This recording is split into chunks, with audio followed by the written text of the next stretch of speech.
Olá, seja bem-vindo ao Panorama. Você confere hoje reportagens com notícias e debates que marcaram a semana. Aqui os direitos humanos e a cidadania são destaque. Fatos importantes para você ficar ligado no que movimenta o Brasil, sempre do ponto de vista de trabalhadores e de movimentos populares. Nossas reportagens foram produzidas e exibidas no seu jornal, o Telejornal Diário da TVT. A gente começa o panorama de hoje falando sobre um dos episódios mais emblemáticos de violência contra profissionais da imprensa no país.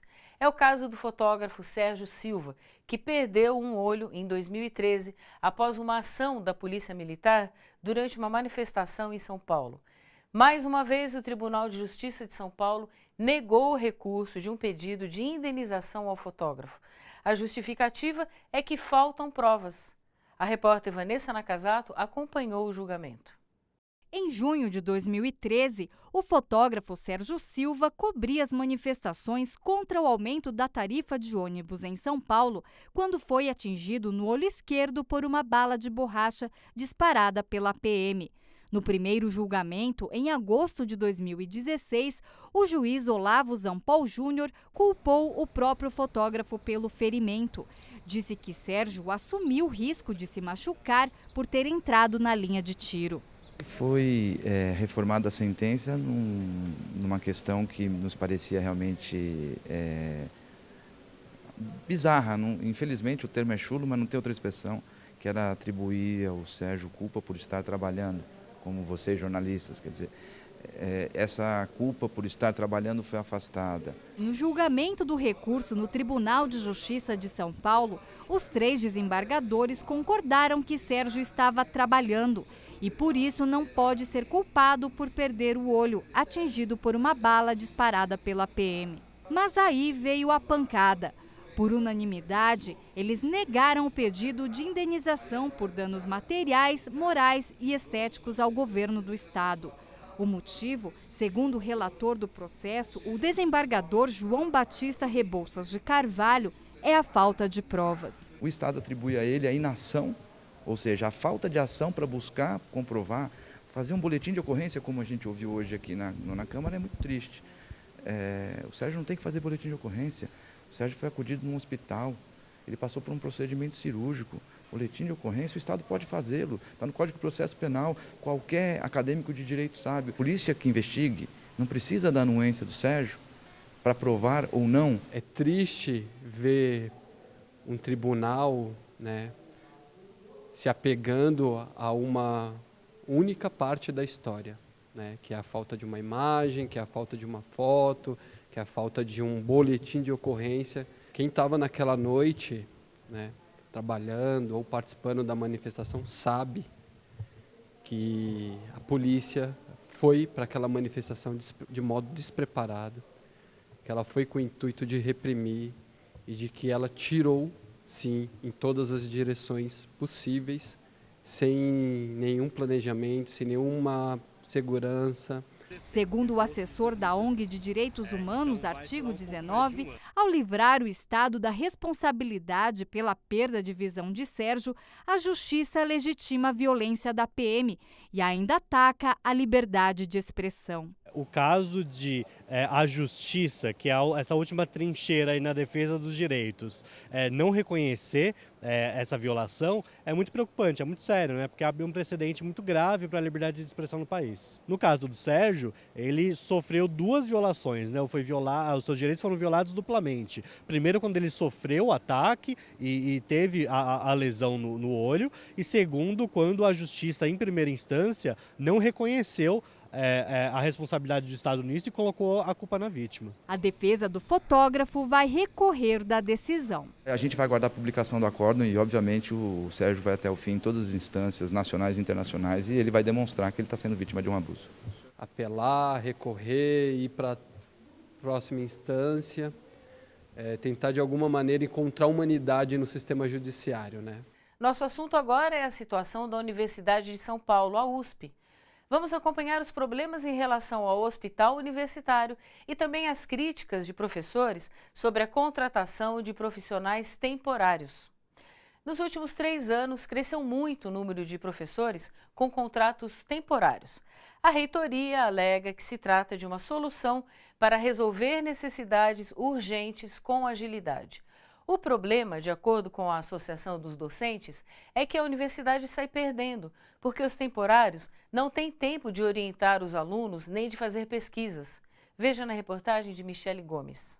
O número de professores temporários na Universidade de São Paulo mais que triplicou nos últimos 3 anos. Eram 65 em 2014 e hoje são 216. Os temporários são professores com contratos de 12 horas semanais, com duração de 1 ano, que pode ser renovado por mais 1 ano. A remuneração média é equivalente a 1/5 do salário dos professores efetivos. Uma das políticas que foi adotada pela gestão que está encerrando, a gestão da reitoria que está encerrando o mandato, foi o que a gente chama de desmonte da universidade. Então eles fizeram 2 planos de demissão voluntária de funcionários, fecharam uma série de atividades, paralisaram as obras, né? E no caso dos professores, além de não ter reajuste de salário, né? Se acabou praticamente com os concursos para professores efetivos da universidade. O crescimento dos temporários acontece justamente no período em que a USP enfrenta sua pior crise financeira dos últimos anos. No caso do curso de obstetrícia, 1/4 dos professores já são temporários e é um curso que está ameaçado de ser fechado. Para a gente, o mais sintomático disso tudo é a postura da reitoria, novamente, de tomar medidas que ela julga como solução, só que não são debatidas com o conjunto da universidade. A mudança no quadro de professores preocupa a Associação de Docentes da USP e o Diretório Central dos Estudantes. É que os professores temporários, além de terem um vínculo fraco com a instituição, não precisam fazer pesquisa. E os artigos escritos por professores provenientes de pesquisas são cruciais para qualificar universidades em rankings internacionais. A USP caiu agora nos rankings internacionais de avaliação de universidades. Se não me engano, era a melhor universidade da América Latina, agora perdeu esse posto. E no Brasil também, a Unicamp ultrapassou a USP em diversos indicadores. Então, assim, a gente acha que é muito complicada essa postura da reitoria, aliada com o governo do Estado, de expandir muito essa política. Então, triplicou nos últimos 3 anos a contratação de professores provisórios. Em nota, a USP afirma que a contratação de docentes temporários é uma solução para atender com agilidade as necessidades acadêmicas urgentes, como casos de licenças, saúde e maternidade. E ainda destaca que a porcentagem de temporários na universidade é de apenas 3,7% de todo o corpo docente. Mas a Associação dos Docentes tem uma visão diferente desta situação. Caso esse processo não seja revertido, cada vez mais a gente vai ter um contingente maior de professores que não pesquisam, porque não tem tempo para pesquisar, que não orientam, que não participam da gestão da universidade. Outro grave problema é o desmonte que o Hospital Universitário da USP vem sofrendo. Para denunciar o risco de fechamento do pronto-socorro adulto da instituição, estudantes de enfermagem realizaram um rasgaço do diploma de medicina do governador de São Paulo, Geraldo Alckmin, e do reitor da USP, Marco Antônio Zago. A manifestação aconteceu em frente ao prédio do Hospital Universitário da USP, na zona oeste da capital paulista. Este corredor vazio retrata a situação do pronto-socorro infantil do Hospital Universitário da USP. A unidade, que é referência de atendimento na região do Butantã, na zona oeste de São Paulo, fechou as portas há 2 semanas. A gente passou a noite aqui, a gente viu mais de 2, 3 pais indo embora com seus filhos. Então, assim, seria o nosso objeto de trabalho, nosso objeto de ensino, e eles estão indo para outros lugares. E aí fica o questionamento, eles estão indo para onde? O PS infantil do Hospital Universitário só atende agora crianças que chegam pelo SAMU ou que são encaminhadas em estado grave por unidades básicas de saúde. A restrição no atendimento é resultado de uma crise que se arrasta há 3 anos, a mesma que atinge o pronto-socorro adulto, que também corre o risco de fechar por falta de médicos. Desde 2014, o Hospital Universitário está sendo desmontado por ação deliberada do reitor da Universidade de São Paulo, Marco Antônio Zago, com a completa anuência e omissão do governador Geraldo Alckmin. No pronto-socorro adulto, houve uma diminuição no número de plantonistas, principalmente na área de clínica médica, que é responsável pela maioria dos atendimentos. Nesse mês de novembro, nós perdemos mais 2 colegas que pediram demissão e simplesmente a escala para dezembro não fecha, não tem médico suficiente para atender no pronto-socorro, numa escala, mantendo minimamente 2 plantonistas, que é o mínimo para atender todos os pacientes que ficam em observação e ainda os pacientes que chegam. Os estudantes de enfermagem da USP fizeram um ato de repúdio ao fechamento do pronto-socorro infantil e contra o fechamento do pronto-socorro adulto. Eles pintaram os corpos de vermelho, deitaram no chão e fizeram 1 minuto de silêncio para representar as faltas de atendimentos. A USP zela tanto por uma educação de qualidade, não é isso que ela dá pra gente. Ela faz com que os alunos tenham que passar por isso, ter que dormir num hospital para chamar a atenção do reitor, que se mostra tão intransigente, que fala não o tempo todo pra gente. Os manifestantes também rasgaram cartazes que simbolizavam os diplomas de medicina do governador Geraldo Alckmin e do reitor da USP, Marco Antônio Zago. Pacientes não morrem apenas na mesa de cirurgia. Pacientes não morrem apenas na mesa de cirurgia. Decisões políticas também matam. Decisões políticas também matam. No Rio de Janeiro também é crítica a situação da saúde. Os médicos de família que atuam no atendimento básico municipal estão em greve há 1 mês. O orçamento da pasta teve 550 milhões de reais bloqueados. Pelo menos 120 leitos foram fechados nos últimos meses por falta de recursos e faltam remédios em quase todas as unidades. Somam-se a isso as péssimas condições de trabalho e o atraso no pagamento dos profissionais. Sobram sofrimento e preocupação para a população. Atendimento básico de saúde prejudicado, falta de insumos, médicos em greve, população vulnerável. Eu fico desesperado, porque é meu primeiro filho e está ficando muito precário. Aqui está muito difícil de viver, né? Os médicos que atendem nas clínicas da família da cidade do Rio de Janeiro mantêm apenas os atendimentos prioritários desde o final de outubro.